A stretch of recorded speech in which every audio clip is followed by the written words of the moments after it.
Hello guys, good morning. কেমন আছো সবাই? স্বপন দেবনাথ ব্লগে 10,000 দিন ব্লগ ভিডিও চ্যালেঞ্জের ডে 28 ভিডিওতে তোমাদেরকে স্বাগত জানাই। আজ 27/1/2026, ঘড়িতে সময় সকাল 9টা বেজে 45 মিনিট। গুগল ওয়েদারে এখন 21 ডিগ্রি সেন্টিগ্রেড দেখাচ্ছে, ঠান্ডা মোটামুটি। আমি এখন রয়েছি জয়ন্তপুর বাজারে। সামনে এই গ্যারেজটা পেয়ে গেলাম, বাইকের হাওয়াটা চেক করে নিলাম। এটা হলো জয়ন্তপুর বাজার। বাইকের তেলটা রিজার্ভ হয়ে গেছে, সামনের তেলের পাম্প রয়েছে। চলো পেট্রোলটা ভরে নিই। 3 লিটার তেল ভরে নিলাম, দাম নিল 343 টাকা। চলো বেরিয়ে পড়ি। দেখো রাস্তা কতটা সুন্দর, পরিবেশটা কত সুন্দর, তাই না? গুগল ম্যাপে ডাইরেকশান সেটিং করে নিলাম। 1 ঘন্টা 30 মিনিট সময় লাগবে। এখান থেকে 47 কিলোমিটার রাস্তা। 12টা 6 আমরা ওখানে পৌঁছাবো। এখন আমাদের ঘড়িতে সময় 10টা 34 মিনিট। কচুয়াতে আসার সময় 2টো গেট পেরোতে হয়। ওই দেখো প্রথম গেটটা। তো ফাইনালি আমরা এখানে পৌঁছেই গেলাম। এটা হলো কচুয়া লোকনাথ মন্দিরের 2য় গেট। চলো ভেতরে প্রবেশ করা যাক। এটা হলো বাইক পার্কিং। আমার বাইকটা এখানে রেখে দিলাম, চার্জ দিতে হবে 10 টাকা। এই যে ডলি দাঁড়িয়ে আছে, আকাশ বাড়িতে আছে। দেখো আম গাছটার ছায় কত সুন্দর পরিবেশটা। ঘড়িতে এখন 1টা বাজে। 12টার সময় মন্দির বন্ধ হয়ে গেছে, আবার 3টের সময় খুলবে। এটা হলো দুধপুকুর, এখানে স্নান করতেন বাবা। দেখো পরিবেশটা কত সুন্দর। লোকনাথ বাবার মেন মন্দিরটা 12টায় বন্ধ হয়ে গেছে, কিন্তু পাশের মন্দিরটা 1টায় বন্ধ হবে।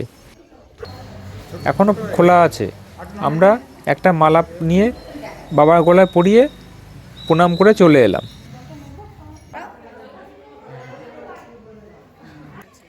পুষ্পান্ন আর খিচুড়ি ভোগ, এই 2 প্রকার প্রসাদ পাওয়া যায়।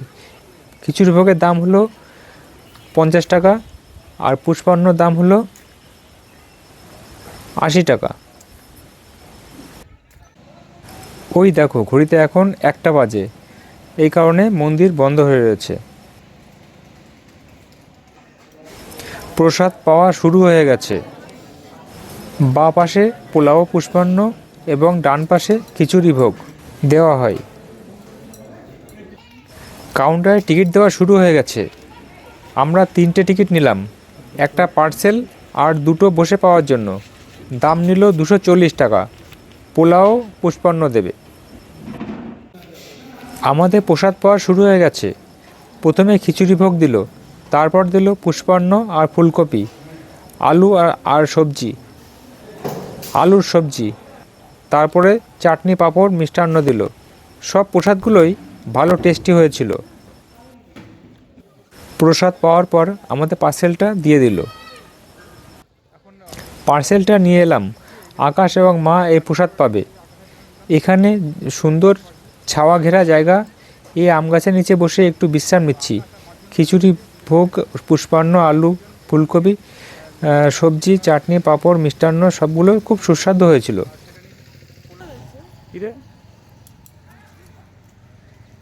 কি করিস ওটা? ওটা কি কি করবি? কি করে খেলে?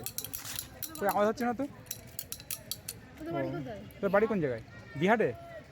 এখানে এখানে কোথায় থাকিস? হ্যাঁ, কোথায়? গ্রামে থাকিস? ও আচ্ছা, গ্রামে তো বাবা কি করে? বাবা মারা গেল। ও মা আছে? মা আছে, মামা মারা গেল। মা মারা গেছে? ও তো মা আছে, মামা মারা গেল। হ্যাঁ, মার ভাই মারা গেল। মায়ের ভাই মারা গেছে। মা কি করে? মা কাজে যায়। পড়াশোনা করে তো? মা ভিক্ষে করতে যায়। ভিক্ষে? ও মা মারা গেল, বাড়ি সবাই না, কাজ করতে পারে না? তোর মা কাজ টাজ করতে পারে না কোথাও? করে কাজ। কালকে শাদি খেলাতে ভালো আনারস খাবে। তুই কি দেখছিস? হ্যাঁ, ক্যামেরা দেখছিস? লাইক দেখো, লাইক। হ্যাঁ, তুই লাইক দে। হ্যাঁ ঠিক আছে। এই দেখো আনারস বিক্রি হচ্ছে এখানে।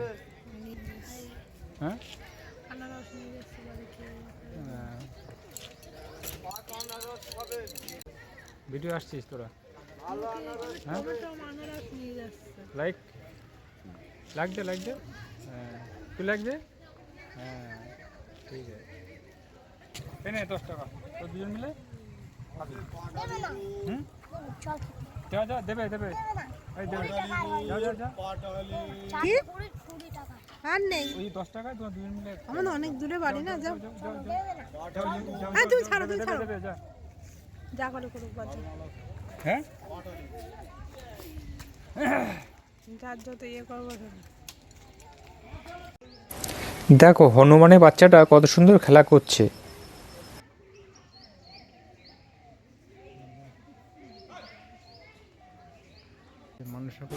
মনস্কামনা পূরণের জন্য ভক্তরা এখানে ইট বেঁধে রেখেছে। এই সেই দুধ পুকুর, ওপারে ওই ঘাট থেকে আগে ভিডিওটা করেছি। দেখো পুকুরের আশপাশে পরিবেশটা কত সুন্দর। দূরে ওই সাদা রঙের দুতলা বিল্ডিংটা দেখা যাচ্ছে না, ওটি হচ্ছে এই মন্দিরেরই গেস্ট হাউস। পরিষ্কার পরিচ্ছন্ন বাথরুমের ব্যবস্থাও এখানে রয়েছে। চলো গেস্ট হাউসের কাছে গিয়ে একটু দেখে আসি।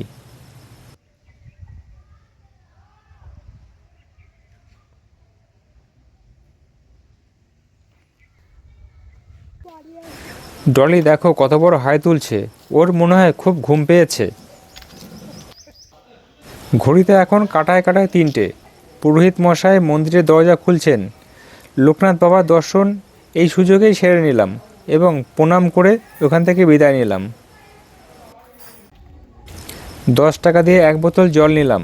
দেখো বোতলের অবস্থাটা, দেখো অবস্থা। বাইক গ্যারেজে রেখে গেছি, চাবিটা না নিয়েই চলে গেছি। চাবি বাইকে রয়ে গেছে, ভাগ্য ভালো কেউ চাবিটা তুলে নেয়নি, তাহলে কি অবস্থা হতো বোঝো। এটি হলো বেণীমাধব বন্দ্যোপাধ্যায়ের বাড়ির রাস্তা এবং মেন গেট। দেখো কত সুন্দর মনোরম গ্রাম্য পরিবেশ।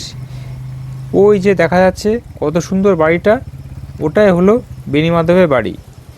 একটা আধ্যাত্মিক পরিবেশ।